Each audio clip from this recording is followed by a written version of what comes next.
You heard it from Carol just now. 2 dead, a high number of significant injuries from the fires. Firefighters continue to struggle to contain blazes in Pacific Palisades and Pasadena as well. What can you tell us about the conditions over the next couple of days and the current conditions, David, that are creating an instance such as this that is just so perfect for these fires to rage on? These conditions are indeed very bad, very dangerous. The winds are powerful. The just regular winds are powerful, but the gusts are even stronger, and they're going to continue at least through Thursday. We may have a respite over the weekend, but there's the possibility of another windstorm settling in on Monday or Tuesday of next week, with no rain in between here and there. So essentially for the firefighters, what they are trying to do is steer the flames away from homes and away from infrastructure as best they can. But with conditions like this, there's only so much they're going to be able to do. Tell us about the ground. So much when we are often talking about wildfires, be it on the West Coast or nearby vicinity. You know, David, we're also talking about what makes it more difficult is that the ground has been so dry. Was that the case in these fires? Yeah, the problem here is that the biggest problem here is that Southern California has had virtually no rain since spring. They haven't had even a ½ inch of rain recorded in downtown LA since April. And so as a result, all of the vegetation in the hills surrounding the city is bone dry, ready to burn. And when you have an event like this, these winds blow from basically the deserts out to the coast. They dry things out even further, and they're a little bit warm as well, so the conditions become perfect for spreading fires. So for the firefighters, they're trying to douse things along the edges of the blazes, but you've got to understand that all these bushes are just bone dry and ready to go. David, I'm wondering about structural damage at this point. It's one thing for a fire such as this to rage in an area where people do not live, as often does happen during fire season. We know that. But what do we know about how much damage has been done in the greater Los Angeles area and what firefighters have or have not been able to do to protect structures? We don't know too precise details yet about how many things have burned. We do know that the number of homes that are in danger are well into the thousands. And we even had, for a little while this morning, a fire erupt kind of close to the center of the San Fernando Valley, which is a big, heavily populated area. There was a small fire that got going in a grassy area there, and the firefighters were able to get on top of it. But we're talking about many thousands of homes, quite probably, that are in harm's way. And we're also talking about thousands of people who have been evacuated. The last count that my team was able to rough together was something north of 100,000 people, probably more than 125,000. And they're all on the move. It's like a small American city, all being forced to flee for their lives.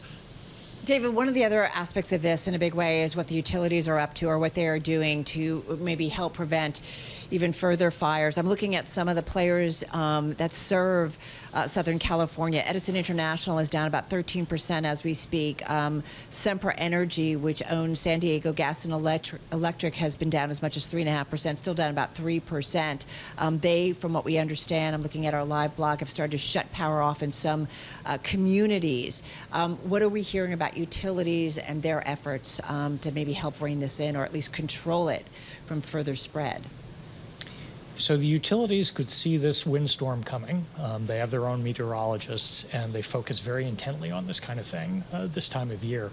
And they put in place plans to shut off power proactively to areas that could be very prone to burning.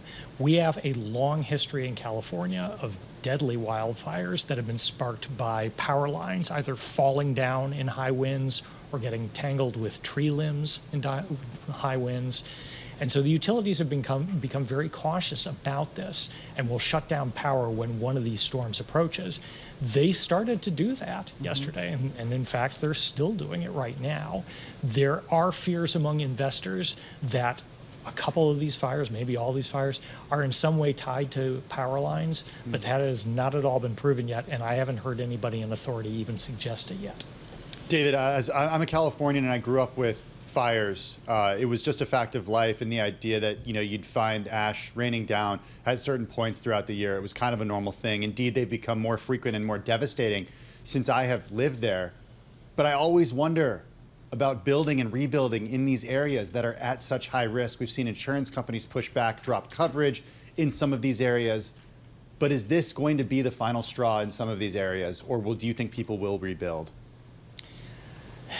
It's easy to say we shouldn't build in these places, right? It's like telling people on the East Coast, you shouldn't build right down by the beach because sooner or later a storm's going to come and smash that house to pieces. It's very simple to say that. It's very hard to do in practice. People always want to rebuild their homes. They always want to go back home. They have a powerful instinct to do that. And a lot of the folks being burned out of the Pacific Palisades right now, these are not poor people. Many of them will try to rebuild. The insurance issue, however, we have not figured out a way to resolve that yet. And I don't know how these homes will get insured if they do get rebuilt. One thing I wanted to ask you, and this was certainly some of the footage we saw earlier today of as residents in the area were fleeing their homes, some of them were abandoning their cars, and it made it very tough for emergency vehicles to get to where they needed to be to fight this fire. Any update on what we're hearing about that? My understanding is that various equipment was coming through and just clearing the roads of these cars. Yes. There were essentially bulldozers going through some places, pushing cars to the side and shoving them together. I saw some footage from one of the local TV stations last night where you had some lovely vehicles that were just basically crushed together because the firefighters had to get through there. I understand why people felt the need to flee the way they did, but this is what firefighters have had to do in response.